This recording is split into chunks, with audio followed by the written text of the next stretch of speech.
what is a feature in just a few or no cars that you think should be in basically every single car? I remember back in the day when I was in high school, a few of my friends, even though it was already pretty old, their cars had aux cords. And other people were using like the cassette things where you put that in, or you burn your own CDs and stuff like that.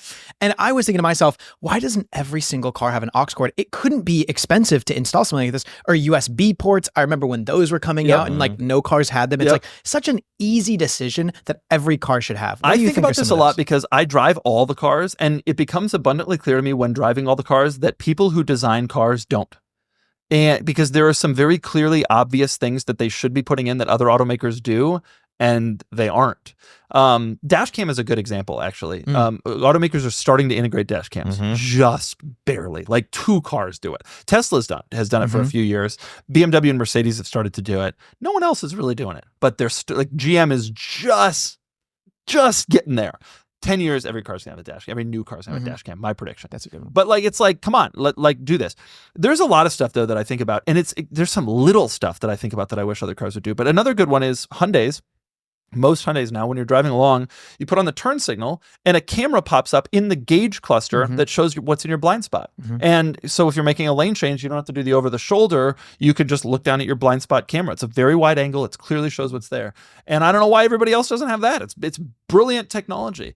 There's a lot of stuff like that I wish, I often think to myself, I wish I could have this car with this feature from this car and this feature from that car. Do you think maybe the insurance industry is like lobbying against those cameras? It's just crazy. Like, because you would think that if they have more accidents, they would make more money and they could up your premiums. Yeah, like, is there somebody? The insurance industry seems to make money. No, I think that the automakers would put anything in that they possibly could in order to convince people not to buy the other guy's car. And so they would do it if they could. I just think some of them haven't realized that they should. Those are great answers. I want to know what other like things do you think some cars are missing or cars in general miss? I think about this all the time, but there's all sorts of just little stuff in some cases. I love the fact that my Toyota, when you lock the door, the lights stay on, and if you press the lock a second time, the lights turn off. So if you want that entry lighting to stay on, great. But if you want to manually do it a second time and turn off, that's brilliant. And all Toyotas do that. No other cars do. There's all sorts of like little features that I see in all sorts of different cars that I just wish you could aggregate. Some cars now have rear view mirrors that are a camera. And so you're driving along and you want to look in your rear view mirror. Well, you don't have to look through the people in your back seat, which is unsafe.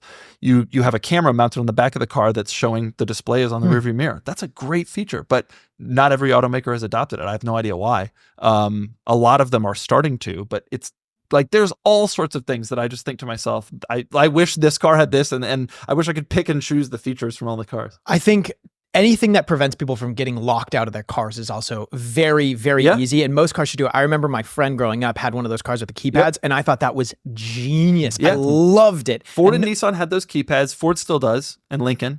Nobody else really does it, and I don't get why. I love There are some automakers, one cool feature that some automakers are doing is an activity key. So like you have your key fob, but like if you're going to swim, it'll get wet and destroyed. And it's like a wristband that you can wear that's waterproof, or like if you're on the basketball court, you can have your wristband on and that's your key. So you can lock your keys in the car with your activity key and then go and do the sport or whatever, which is in the same thing. Great idea. Yeah. Why doesn't everybody do it? I don't know. Only like 3 of them have figured out that people want that. And maybe in some cases people don't want some of these features, but I want them. It would be interesting to have facial recognition. Like the your Genesis iPhone. GV60 has that. Are you serious? If you set it up, you walk up to the door, you look at the car, and then it unlocks and you can get inside. They should have that to drive too. To drive, to take the car. It also is to drive. You can be complete. So that means you don't even need like the Teslas, you need the phone. Most cars you need a key fob, right? Teslas and some of the other new ones, you need a phone. That car, you need your face. And that's incredible. I would also love it if it's able to tell like blood alcohol. Yeah. And so no one could drive their car if they're under the influence and just had something. That's another thing future generations will look back on and be like, that was a thing you could do. Like there will be some, I don't know if you've ever seen it, the ignition interlocks that people who have multiple DUIs have to have. Yeah, they blow into it, It's actually pretty simple technology. Like they just get in the car, they blow, it says, and then they drive off. Like it actually only takes a few seconds. Not that I'm advocating everybody should have to do that, but like, there must be if there was some real push for it, there must be some way that you could kind of, now you have your passenger do it or whatever. That's the problem. Not if there are cameras inside. Yeah. Like, it would be able to tell with AI, just like, no, you have to do this, not your passenger. And then you start thinking about, well, do you really need to go over 100 miles an hour, right? Like, should cars be limited to a more rational speed? Because a lot of times speed is a huge factor in accidents. And you can have some of these conversations. That's interesting. Do you ever think we're going to get to a point where the government can control what you do with your car and how fast you drive it and which locations? Like, your car automatically won't go over 50 in this location, this day, when there's people around. Geofence. I mean, that maybe, the threat of enforcement is much more significant in some other countries that therefore does have that effect. I mean, in Switzerland, there's cameras everywhere. If you go 2 miles an hour over the speed limit in Switzerland, you get a ticket. If you go 50 miles an hour over the speed limit, you get arrested. Like, they're militant. Now, it can't stop you in the moment, but it has that effect. Like, you drive around in Switzerland and people go the speed limit. And Swiss drive the nicest cars in the world, and they all go like exactly. Japan too. Terrified. It's exactly the speed limit or one under. Right. Yeah. Everybody's terrified in those places. Yeah. So they can affect it in that way. But do we get to that point? I don't know. Maybe. I have a suspicion not in our lifetimes, and certainly not in the U.S., which has been slow to even adopt speeding cameras. Speeding cameras in the U.S. have a huge pushback. People have fought that. In Europe, in a lot of European countries, not all, but in a lot of European countries, they have done it, and they have just been like, it's for safety, screw you, we don't care what your response is, and they've just kind of heavy-handedly put them in a lot of countries. What I think is going to happen is that you could share your information with insurance companies, and they'll monitor exactly how fast you go and then adjust your premium based on that. Yeah, I mean, that could... And Tesla did that with their insurance. That, right. And as the cars get more connected, you could see that happening more and more likely. And I would bet that they could adjust your premiums in real time, where you could go on the app, just like with Tesla, and say, oh, my premium went up because I sped or because I'm driving in these hours. You have a huge incentive to slow down. Who's cutting edge these days in terms of advancing technology? That's an interesting question. It's not who you'd think. Like, people think Tesla, I think, because Tesla has this reputation for being advanced, but like, Tesla's missing some stuff. I get in Teslas, I'm incredibly annoyed. They still don't have a top-down camera, which I think is wild. They got a lot of good stuff, but the truth is, all everybody wants now is Apple CarPlay. That's what everybody just wants. That it's just simple. It's easy.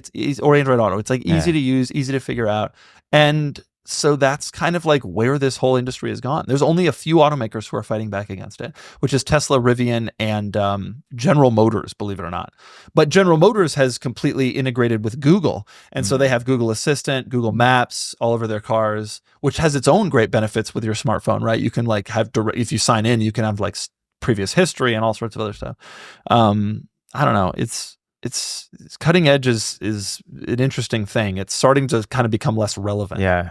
But before we get into that, let's be real here. Being an adult has its high points. You can eat ice cream for dinner. You can play video games whenever you want. You can even eat ice cream while you're playing video games. But in actuality, it's not all fun. You have to do your taxes, figure out what's for dinner every night, and of course, worst of all, schedule doctor's appointments. But at least for that one, there is our sponsor ZocDoc that makes adulting that much easier. For those unaware, ZocDoc is a free app and website where you could search and compare high-quality, in-network doctors, choose the one that's the right fit for your needs, and then click to instantly book an appointment. We're talking about in-network appointments with more than 100,000 healthcare providers across every specialty, from mental health to dental health, eye care to skincare, and so much more. You could filter for doctors who take your health insurance, are located nearby, are a good fit for any medical needs you might have, and who are highly rated by verified patients. You could also see their actual appointment openings, choose the right time for you, and then click to instantly book a visit. Plus, ZocDoc appointments happen fast, typically within just 24 to 72 hours of booking. You could even score same-day appointments. Seriously, guys, I recommend you try out ZocDoc. It really does make the process of booking appointments that much easier. In fact, I know a lot of people, they get injured or they get sick and they don't even schedule appointments because